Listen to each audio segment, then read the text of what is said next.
Hands up for those who've seen this tweet. This could have been one of the most historic tweets ever.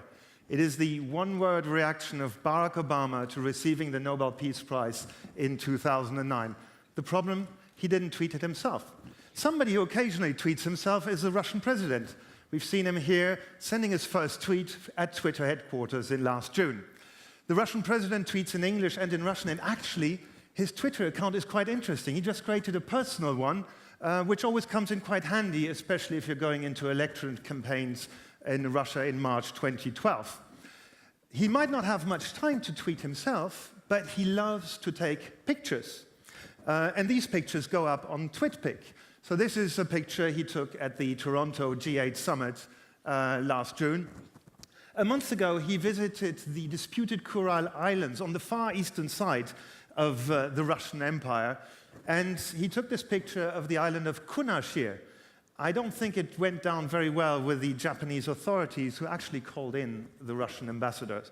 And just 2 weeks ago, he test drove the new Galaxy, the new Samsung Galaxy Tab, and the presidential verdict is, it's convenient, but the quality isn't great, smiley. I guess Samsung wasn't too happy about this tweet, which has been seen by over 12,000 people. His arrival on Twitter was immediately greeted by his peers in Washington and in London. And the White House, number 10 Downing Street, and the Kremlin are now mutually following each other. They can actually do secret Twitter diplomacy, Twitplomacy. This is more secure than the US diplomatic cables, I believe. And what is interesting is the number 10 Downing Street and the Kremlin are both mutually following the Canadian Prime Minister, Stephen Harper. The White House totally ignores the Canadian Prime Minister or the Mexican President or all other G20 leaders. And 13 of them are on Twitter. Just very recently, number 10 started to follow unilaterally the French President and all the other G20 leaders. Only the Australian Prime Minister, Juliette Gillard, has actually replied to this overture. The French President still has not reciprocated. Why? He doesn't follow anyone. He doesn't even follow his ministers. So, which is a bit sad. His staff tweets his daily schedule, and in true French style, the Twitter account goes on extended summer leave. So there is only one tweet between May and August this year. Interestingly enough, it's in Latin America that presidents and prime ministers use Twitter the most. And not only since the miraculous rescue of the Chilean miners, which is greeted here by the Argentinian president.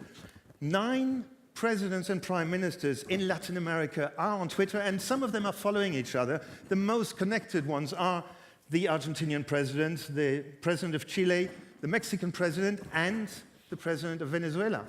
Hugo Chavez is actually one of the chattiest leaders you can find. He replies to his followers, sends condolences to Cristina Fernandez, and congratulates Dilma Rousseff, the new president-elect of Brazil, to her election win, and converses with Felipe Calderón. Very interesting, it's all in Spanish. Now, what does this mean for us?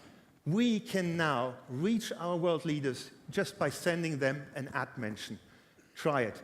They might not read your tweet personally, but their staff definitely will.